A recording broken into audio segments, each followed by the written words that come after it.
ገፍቶ ከመሄድ ሁሉም ነገር ቢቀር ይሻላል። ለምን ያልፋላ? ዛሬ ጨልሞብኛል፣ ዛሬ እያለቀስኩ እኮ ነገ እስቃለሁ።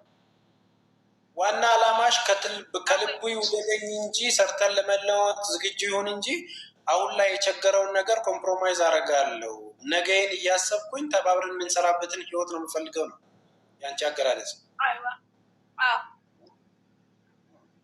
ይህ አሪፍ ነው። አብዛኞቹ ግን ችግር ላይ እዚህ ነው ብለው ባወቁ ጊዜ ፍቅረኞቻቸውን ጥለው የሚሄዱ ሰዎች አሉ። ሆዳም ናቸው አልኩ እኮ፣ ብር የሚወዱ ሆዳሞች ናቸው እነሱ። እንደዚህ አንዳንዴ እንድንልካቸው ነው ነገር የለኝም። ሆዳም ናቸው። እኔ አልፈራም። ሆዳም ናቸው ነግራቸዋለሁ። ጋይስ ታፕታፕ ጎዳ ፕሊዝ፣ ታፕታፕ ጋይስ። አሁን አንቺ ኖርማሊ ባለሽ ስራ የሌለው ሆኖ የሆነ የበርጫም የምንም የሚፈልገውንም ወጪ የምትሸፍኝለት አንቺ ከሆንሽስ ምን ያህል አመት ልትታገሹ ትችያለሽ? ምን ዋቱ ሰርቶ ሊበላ ነው እሱ? የበርጫውንና የምግቡን ከርሱ መሞላለት ምን ሰርቶ ሊበላ ነው እንዴ? እችና ጭራሽ ወንድ ልጅ ላይ ተቀምጥ ሴት ነው እንዴ? እሱ ተኝቶ አልጋ ላይ ቁጭ አድርጌ አራስ ነው መቀልበው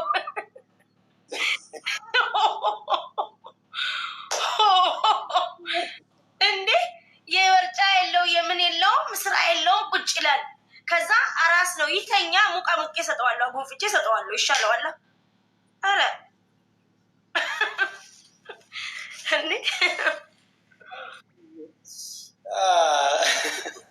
ስለዚህ በጭራሽ አትቀበዩ።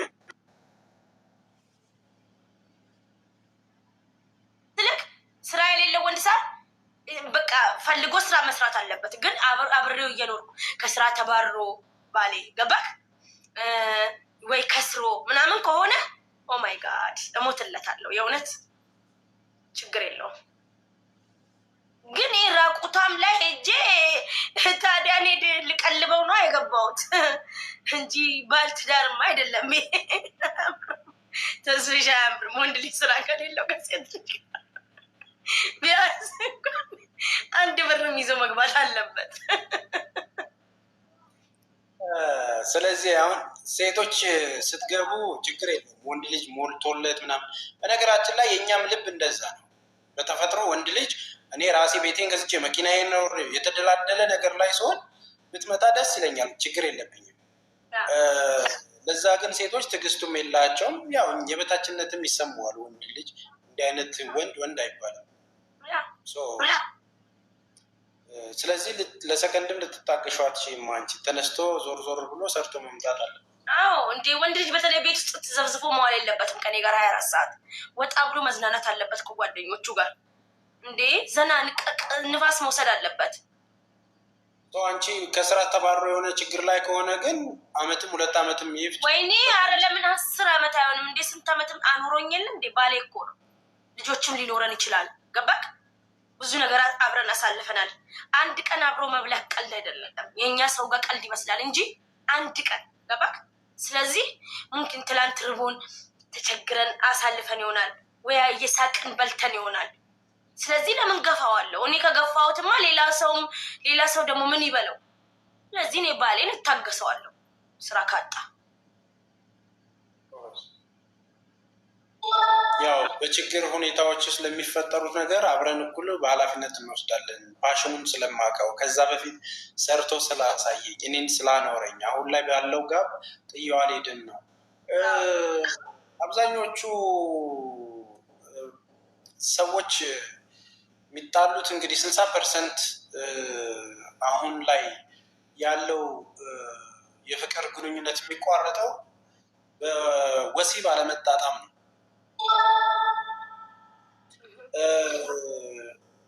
ነፃ ሆነሽ ሙሉ ፍላጎትሽን የምታሳያት ፍቅረኛሽ ወር ደግሞ ኖርማሊ እነዚህን አይነት ችግሮች ተፈጥረው ከምታፈቅሪው ሰው ጋር ላለመለያየት መፍትሄው ምንድን ነው በአንቺ አስተሳሰብ? ያው ችግር ይፈታል እኮ ገባክ?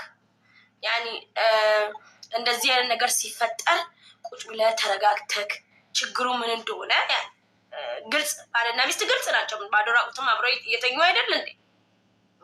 ስለዚህ እንደዚህ ነው፣ እንደዚህ ነገር ላይ እንደዚህ ነው።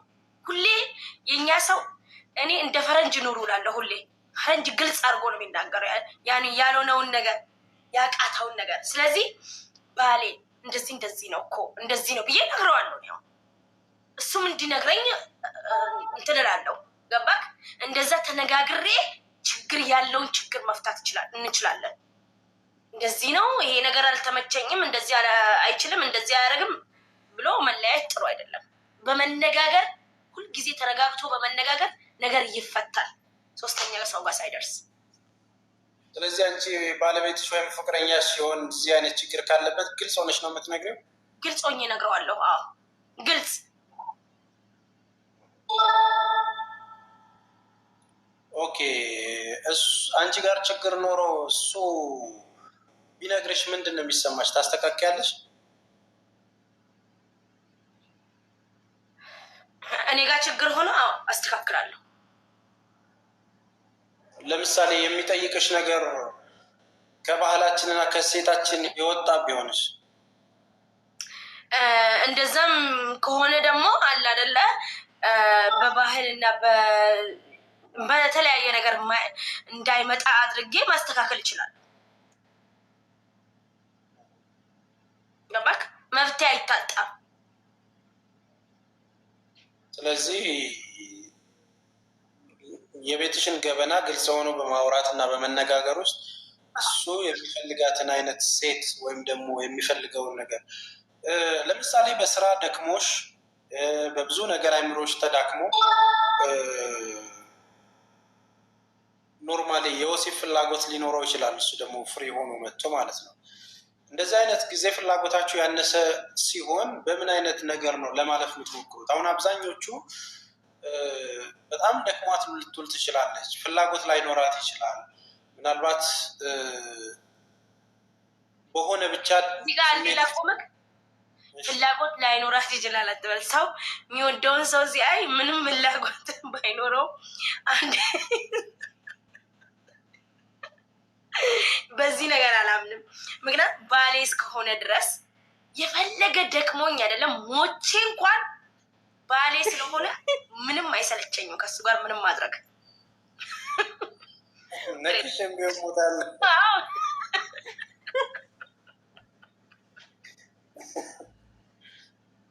እሺ እሱስ እንደ ቢደክመው ስራ ውሎ ደክሞት ምናምን መጥቶ አንቺ ፍላጎትሽ ሰማይ ሆኖ በቃ ዛሬ ደክሞኛል ካለሽ እንዴትም አርጌ እንዳይደክመው አደርገዋለሁ። እኔም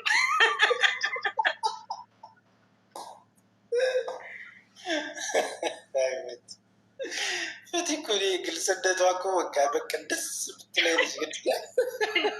ትቀልዳለህ። ባሌ እስከሆነ ምን አሳፈረኝ? እንደምንም አርጌ ከሱ እንዲብስ ነው እንደውም አደርግበት። ያ ለነገሩ እንደዚህ አይነት ነገር ነው ሁሌ ሰው የሚለያየው። ለማክ ትፈራለች፣ ደክሟታል፣ ደክሞኛል ምናምን ትላለች። ከዛ ይለያያሉ። ይህ ምንም ድካም የለውም። ባሌ ነው። በፈለገበት ሰዓት እኔ ማግኘት ይችላል፣ በፈለገበት ሰዓት። ምክንያቱም እኔ መንገደኛ አይደለም፣ ማላውቀው ሰው አይደለም የመጣው። ባሌ ሲስመኝ እንኳን የተለየ ስሜት ነው የሚሰማኝ ከውጭ መጥቶ ሲስመኝ እንኳን። ስለዚህ ባሌን አበደን ቢደክመኝ እሱም ቢደክመው መብት ያለ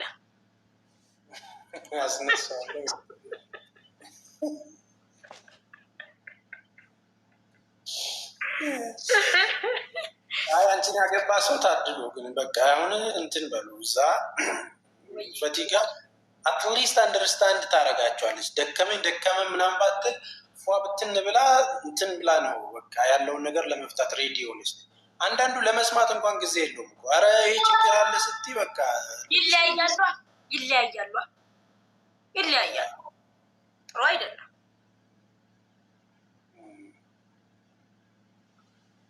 ፍቅረኛሽ ቺት ቢያደርግ አብረሽው ትቀጥያለሽ? እኔ ፍቅረኛ ቺት አድርጎብኛል ከዚህም በፊት እኔ ስራ ቦታ ሆኜ ያው እንገናኛለን። የተለያየ ቢሆንም ቤታችን እንደዋወላለን፣ እንገናኛለን። እና ከዛ እዚህ ሀገር ማለት ነው ክሎሬክስ የጠጣውለት ልጅ እና እሱ እኔን በቃ ያኔ የዋ ነው የሆነ በቃ ብቻ አላውቅም ያደርጋል ብዬ ያልጠበቅኩት ነው። ስደውል አያነሳም። ያኔ ተኮራርፈን ነበር። ገባክ? ሰው መሀላችን ገብቶ አያውቅም። እንጣላለን፣ እራሳችን ነው የምንታረቀው። ከዛ ደወልኩለት አያነሳም። ከዛ በሶስተኛ ቀን በቃ ለጓደኛው ልደውል አልኩና ይቅር አልኩ። ገባክ? በንጹህ ልቤ ስለምወደው። ከዛ ረስቼ ጠዋት ነው ማዳም ቤት ደርሼ ልምጣ ብዬ ቀጥ ብዬ እሱ ቤት ሄድኩኝ። በሩ ክፍት ነው። ከብቼ ስገባ ሰው አልጋ ላይ ቁጭ ትላለች፣ እሱ መሬት ላይ ቁጭ ብለዋል። ምን ያርቼ መቀመጥ አልጋ ላይ መቀመጥ ያ እሱ ችግር የለውም። ከዛ ምንም አላልኩም፣ ሰላም አልኳቸው። በጣም ደነገጠ። የሚናገረው ነገር ጠፋበት። ገባክ? የሚገባበት እሽተርም ነገረኛ ነገር ናት። ከዛም በኋላ ምንም አላልኩኝም፣ ጸጥ አልኩኝ። ከዛ ጸጥ ብዬ ወደ ውስጥ ገባው። ገባክ? ወደ ጓዳ ገባው። የሆነ ራሴማ አሁን የምትወደው ሰው መቆጣጠር ያቅትሃል። ደግሞ ልጅቷን ከዚህ በፊት እቺ ልጅ ጋር እየተጣበሱ ነው፣ ተጠንቀቂ ፈቲ፣ ወላሂ አንቺ የዋህ ነሽ ብለው ልጆች ይነግሩኛል። እኔ ደግሞ አልወድም ወሬ መስማት። በአይኔ ካላየው አላምንም። የሆነ ነገር የጓደኛዬ ራሱ አማችሽ ቢባል በጆሮዬ ካልሰማው አበደን አላምንም። ሰው በዚህ ነገር ነው ማምነው። በቃ ከዛ ያመጣ ፊት ለፊቴ። ከዛ በኋላ የሆነ ቀንም ሲያወራት ሰምቻለሁ። በቃ ምናምን ከዛ የሚናገረው ነገር ጠፋበትና በቃ እኔም ምንም አላልኩኝም። ገባውና ቁጭ አልኩና ሄደች። እሷ ወጣ ሂጂ አላት መሰለኝ። ከዛ መጣ ቢያወራኝ ጸጥ አልኩኝ። ቢያወራኝ እምባዬ ነው የሚፈሰው። ቶሎ ይቀድማል እምባዬ።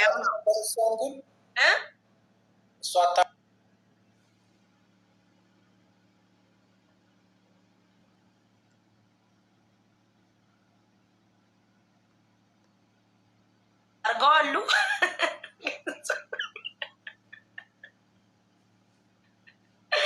ባይገርምህ ከኔ ጋር ቀጠሮ ነው እንጂ ያለው እንደዚህ እንኳን ውስጥ ገብተን አልተጨመላለቅንም። የሚገርመው ነገር ወላሂ ለምን እኔ እንጋባለን፣ ገባክ? እንጋባለን በሚል አላማ ነው አብረን የነበር ነው። እሷ እንደተጨማለቀችው ከእሱ ጋር እኔ አልተጨማለኩኝም። ከዛ በቃ ምንም አላልኩም ወላሂ። ወጣ ብዬ መዳም ቤት ገባውና ስልኬን ዝግት አደረኩኝ። ለምን ከእሱ ጋር እኔ ትላንት እርቦኝ ተቸግሬ እሱም ተቸግሮ ታሞ አስታምሜዋለሁ። እንደ እህት እንደ ሁሉ ነገር ሆኘው። ገባ? እንደ እህት ቀርቤው ነው ወደ ፍቅር የተለወጠው። አላል ዝም ብለን ተቀራርበን ማለት ነው። ስለዚህ ትላንት አብሬ ብዙ ነገር ርቦን እሱም ብራቶ እኔም ብራቼ ጎንፎ አጎንፍተን በቀን አንዴ የበላንበት ቀን አለ። ከበላን ስልክ አንደዋወልም። አንዴ ከበላን መቀጫው ተባብለን እንሄዳለን። መበደር አልወድም፣ መበደር አይወድም። ስራ አተን ማለት ነው። ያን ሁሉ ችግር ደስታ አለ መሀላችን። ገባ? ለዚህ ለሰከንድ በቃ ስላልፈለገኝ በቃ ወይ ደግሞ ከኔ የሆነ ነገር ጎሎት ይሆናል ብዬ እሱንም አልነካውም እሷንም አልነካው። በሰላም ተለያየን። በሰላም በቃ ግን በቃ አልቻልኩም ከሱ ከተለየው ራሱ። ከዛ ወዲያ እኔ ለካስ እሱ ቀጥሎ በጎን አውቆ እንትን ይለኛል። እዛ ወዲያ አብጃ እምቢ ብሎኝ ክሎሬክስ ጠጥቼ እንኳን አገባት። የዛኑ የጣው ቀን አገባት። ዋት ወላሂ እንገልሃለን ሲሉት ልጆች ጓደኞቹ እንዴት አንተ እንደዚህ እሷ ላይ ተጫውተህ ምናምን እሷ እንደዚህ በጣም የምትወድሃለች ምናምን ብለው ከዛ ሄዶ በእልክ እሷን ወዲያው ሊያገባት ያልነበረውን አገባት። ከዛ በቃ ታውኩኝ ማለት ነው። እና ለምን እዛ ጋር በመታው ተስሼ ሰው ሀገር ነው ያለሁት። እሱም ሄዶ እስር ቤት እኔም እስር ቤት ህይወቴ ይበለሻሻል። ከሱ ህይወት ሌላ ይቀጥላል። ይኸው ዛሬ እየኖርኩኝ ነው። ጽድት ብዬ ኩርት ብዬ እየኖርኩ ነው። ስለዚህ ለምን የሰውንም ህይወት አበላሽቼ የራሴንም ተስፋ እጨልማለሁ? ብዙ ለወደፊት ብዙ አላማ ስላለኝ እንደዚህ ያን ነገር ውስጥ አልገባም። ውሳኔሽ ጥሩ ነው፣ ግን ምናልባት ሊያለያየን የቻለው ወይም ሌላ ቦታ ቺት ሊያደርግ የቻለው መጀመሪያ ውስጡ ፍቅር አልነበረም ወይስ ደግሞ የጎደለው ነገር አለ ብለሽ አስበሽ ታውቂያለሽ? አትነካካ ያለ ኒካ የሚባል ነገር አለ በእኛ በእስልምና። ኦኬ፣ ያንን ነገር ስላጣ ነው ወደ ሌላ ሄደው ነገር ራዚኮ ወይጋ አትነካካ ያለ ኒካ የሚባል ነገር አለ። ገባክ? ዋናውን ነው የከለከልሽው። ስሞኛል ምን ችግር አለ? ዋናው ልክ አሁን እነዚህን ነገሮች አብዛኛውን እንደተባለ ህጉን ጠብቆ የሚያደርግ አይደለም በዚህ ዘመን ላይ ያለው። ማንም አይጠብቅም። አዎ ማንም አይጠብቅም። ግን አንዳንድ ጊዜ ደግሞ የሆነ አስተዳደግም ይወስናል። ገባክ? ለስምህም ጥሩ አይደለም፣ ለቤተሰብ ስምም ጥሩ አይደለም፣ ለራስህም ትከበራለህ። ገባክ? እሱ ራሱ እንደዛ አይነት ሰው አልነበረ። በጣም ጥሩ ሰው ነበረ፣ አይፈልግም ነበር። ግን ለምን ወደዛ ዓለም ውስጥ እንደገባ ፈጣሪ ይወቅ። አሁን ወልዶ በጣም ተበድሎ ወላሂ በጣም በጣም በቃ ብዙ መከራ ደርሶበት ይቅርታ ጠይቁ የሆነ ጊዜ በቃ ይቅር ብዬዋለሁ አልኩ። ግን ከልቤ አላልኩትም ስላቃጠለኝ። በኋላ ግን ሳስበው ጥሩ ነገር ብዙ ነገር አብሬው ስላሳለፍኩኝ እንዲቀናው ፈልጋለሁ። በቃ መቼስ ከዚህ በኋላ አብረን መሆን ስለማንችል በቃ ከዛ በቃ የልቤን የውስጤን አውጥቼ ወላሂ አፉ ብዬዋለሁ አልኩኝ። አፉ አልኩት። በቃ አሁን አንዳንዴ ስንገናኝ ሰላም እንባባላለን። ሰላም ነው በቃ። ካልተመቻቸክ መራራቅ፣ ስትራራቅ ደግሞ እንደ ጠላት ያለመታየት። ሀይ ሀይ ምንም አንድ ላይ የሚያመጣን ነገር የለም። ለሰው ልጅ ክፋት ያለማሰብ ማለት ነው። ስትለያይ በመልካም መለያየት ይቻላል እስከ መገባባት ነው እያልሽናለሽ? በጣም በጣም ይቻላል። ለአንተም ሰላም ይሰጣል፣ ለሱም ሰላም ይሰጣል። ምክንያቱም መጥፎ ነገር ውስጥ አትገባም። እርግጥ የሰው ወሬ ካላዳመጥክ ሰው መሀል ሳታስገባ በፍቅር ተለያይተ እንዲሁም ከዛ ሰው ጋር ዘመድ ትሆናላችሁ። ዘመድ ገባ? ተስማምታችሁ ትኖራለ። ፍቅርን የመሰለ ነገር ዓለም ላይ እኮ የለም። የኛ ሰው መጠቀም አይችልበትም እንጂ ሰላማዊ መንገድ ነው። ከሰው ልጅ ጋር ካልተመቻቸ ተስበሽ ያለምንም ጥቅም ያለምንም ጦንኮል ይኸውልህ በሰላም ትለያያለ። አትድረስበት፣ አይደርስብህ። እንደዚህ ነው። እኔ ሰው ትችላለህ፣ ዋናው ካንተ ነው። የማይቻል ነገር ሞት ብቻ ነው በዚህ ምድር ላይ። ማንም ሰው ሰልጥኖ ተምሮ ነው ያን ነገር የሚወስደው። ስለዚህ አንተ ሁሌም አስተዋይ ሰው አዋቂ ሰው ጋር ስትውል አዋዋልህን ማሳመር አለብን። ብዙ ነገር ከሚያውቅ ሰው ጋር ሰውን ማዳመጥ፣ ዋና ደግሞ ሰውን ማዳመጥ። ስለዚህ የማይሆን ነገር የለም።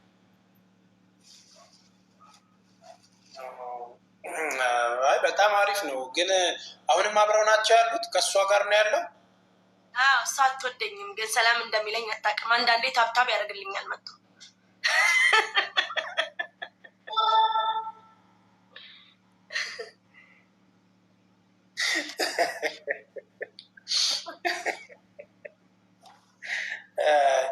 ኖርማሊ አንዳንድ ጊዜ ያው ፍላጎቱን ያገኘበት ቦታ ላይ ደስተኛ ሆኖ እየቀጠለ ሊሆን ይችላል።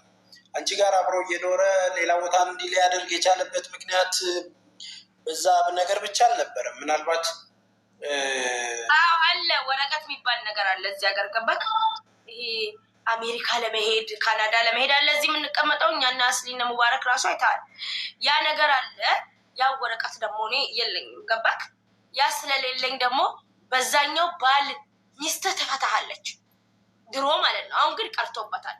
ድሮ ሚስትህ ፈታክ ሌላ ወንድ ታገባለች ለወረቀቱ ስትል አሜሪካ ልትሄድ። ያም ነበረ መሀላችን። ኦኬ አና ገብረስላሴ ኦልሬዲ ገስት ላይ ነው ያለ ነው። ኖርማሊ በጌም ላይ ነው ያለ ነው። ገስት ላይ አይደለም። ማስገባት አልችልም። በጣም እኔ ቅዳሜና እሑድ ዘና ፈታ የምልበት ቀን ነው። ፕሊዝ ከሰኞ እስከ ዓርብ ብቻ አገኝ። በቃ አትድከሚ እህቴ። ዛሬ ምንም ላስገባም ላወራሽም ችግርሽን ልሰማ አልችልም። ቅዳሜና እሑድ እረፍት ማለት አለን። ለዛ ነው። እሺ፣ ስለዚህ ፈቲ አሁን የመጨረሻው ጥያቄ ምንድን ነው? እነዚህ ነገሮች ደስተኛ ሰዎች ምንም ሳይጎልባቸውም የሚሄድባት አጋጣሚ አለ። ምናልባት በአንድ በኩል ብቻ ያዘመመ ፍቅር ላይ ነበርሽ። በቃ በጣም የምትወጂ የምታፈቅሪው አንቺ ብቻ ነበርሽ፣ በጣም ብዙ ፐርሰንት። ምክንያቱም መርዝ ስትጠጪ በዛው ቀን ሊያገባ የቻለ ሰው ከሆነ ይሄ ከሰውነት እሳቤም ወጥቷል። ሰውም አይደለም እንጂ ሲጀመርም ሰው ነው ብዬ ነው እንጂ አብሬው እንደዛ አይነት ሰው አይባልም። ምክንያቱም ርህራሄ ሊኖር ይችላል። ሴፍቲ የሚባል ነገር አለ። ገባህ? እና አንዳንድ ሰው የሚመክራቸውን ነገር ይሰማሉ። ገባህ? ሰውም ሊገፋክ ይችላል። ሰይጣን ነው ሰው። እና ብቻ ያን ያደረገ አለፈ። ያ ታሪክ ተጻፈ፣ ተነበበ። እኔም ፌመስ ሆንኩበት። እዚህ ቲክታክ ላይ ፌስቡክ ላይ በእኔ ብዙ ሰዎች ፌመስ ሆኑ። በእኔ ብዙ ሰዎች ቲክቶክ ላይ ፌመስ፣ ዩቱብ ላይ በጣም ወላሂ እኔ ብቻ ነኝ ያልተጠቀምኩበት እዚህ ቲክታክ ላይ በገንዘብ። እኔ ገንዘብ ሳይሆን እዚህ ላይ ቲክታክ ላይ ሰዎች ሰጠኝ፣ እህት ወንድሞች፣ ቤተሰብ ሰጠኝ። ለሌላው ግን ምንድን ነው ብትለው ጌም ተጫውቼ ይሄን አገኘው ይላል። እኔም መጫወት ይችል ነበር፣ ግን በቃ አላውቅም። ጭንቅላቴ ምን ላይ ነበረ? ቤተሰቦቼ ላይ ያገኟቸው ላይ። ለምን እናት አባት ዘመድ ስለሌለኝ እነሱን እንደ እናት እንደ አባት አድርጌ ለዘላለም እንዳይለዩ። ለእኔ ገንዘብ ምንም አይደለም። እነሱ ለእኔ ከገንዘብ በቃ ብቻ ከሁሉም ነገር በላይ ናቸው ብዬ እነሱን ያስኩኝ። አልሐምዱሊላ እስከ ዛሬም እነሱ አሉኝ። ብቻ ብዙ ነገር ነው በእነሱ ያየሁት ማለት ነው። ደስ ይለኛል፣ ደስተኛ ነኝ አሁን እነሱ ስላሉኝ። ቲክቶክ ላይ አይጸጽትሽም ብለው ብዙ ሰዎች ይጠይቁኛል። አንቺ ፌመስ የመጀመሪያ ነበርሽ፣ አንቺ ነበርሽ መጠቀም የነበረብሽ ይሉኛል። ኖ እኔ ቤተሰቦች አግኝቼበታለሁ። ምንም ሊቆጨኝ ነገር የለም ከቲክቶክ ላይ።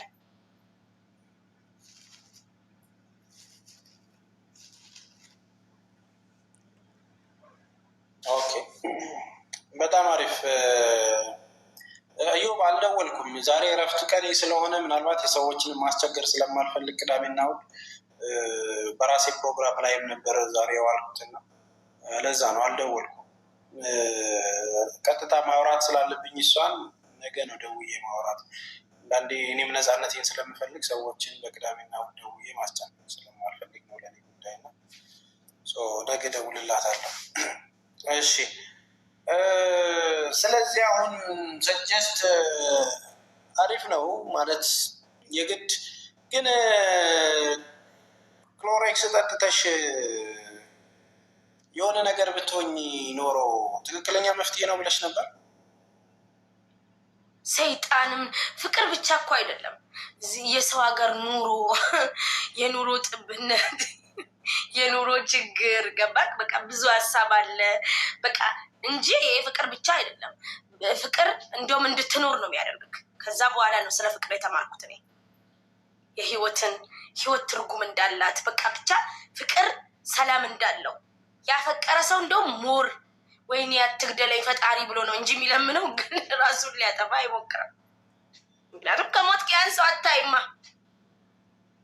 ከሞት ያ ሰው ያገባል ሌላ ሰው። በቃ ምንድን ነው ያለቅስላል፣ ይቀብራል። በቃ ሰውነት አባቱንም ቀብሮ ቁጭ ይላል። ያ ሁሉ አልገባኝም። ገና ከሀገር ወጥቼ ፍሬሽ ነኝ። እኔ ነኝ እናቴን ማግዛት። ብዙ ነገር አለብኝ። ገባት? ጭንቅላቴ ውስጥ ብዙ ጠቦኝ፣ ጭንቅላቴ ጠቦ ነበር። ፍቅር ብቻ ሳይሆን ከዛ በዛ ደላል። ግን እንኳንም ጠጣው ያልኩት አልቆጨኝም። ህይወትን ተማርኩበት።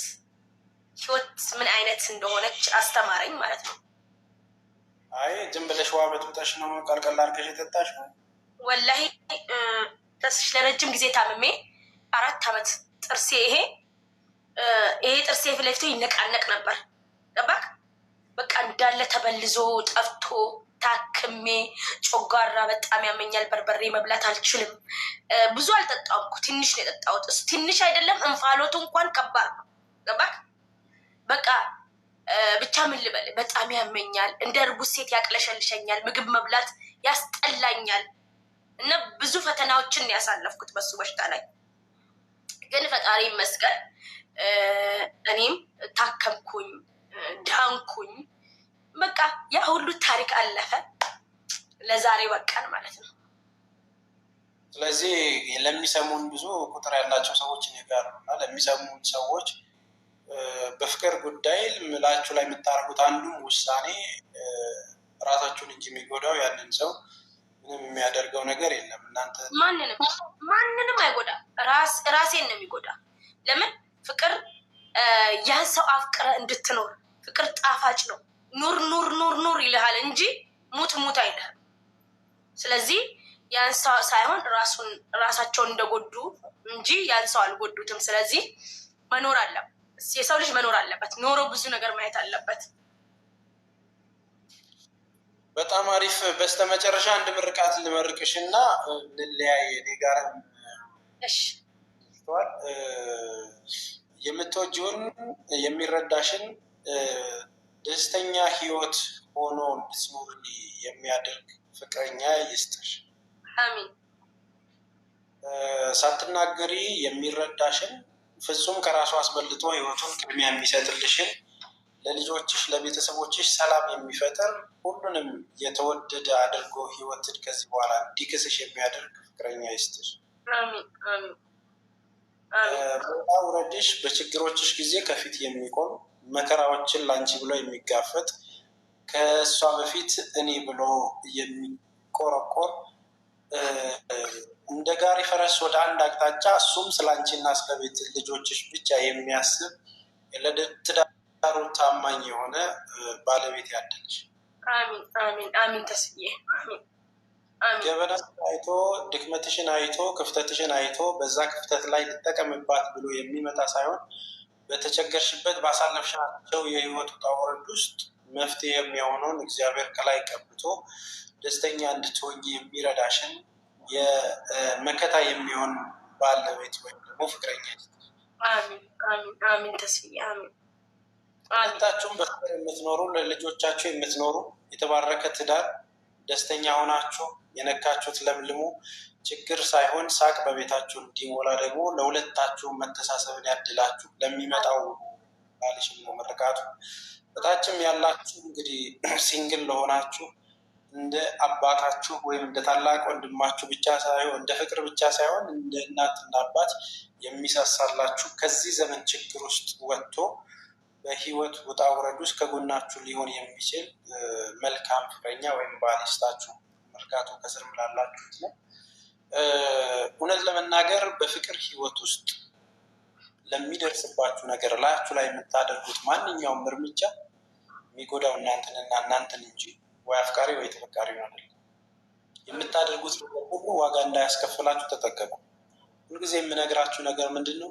ከልባችሁ ለምትወዱት ሰው ፍቅርን ስጡ። የውሸት አታስመስሉ።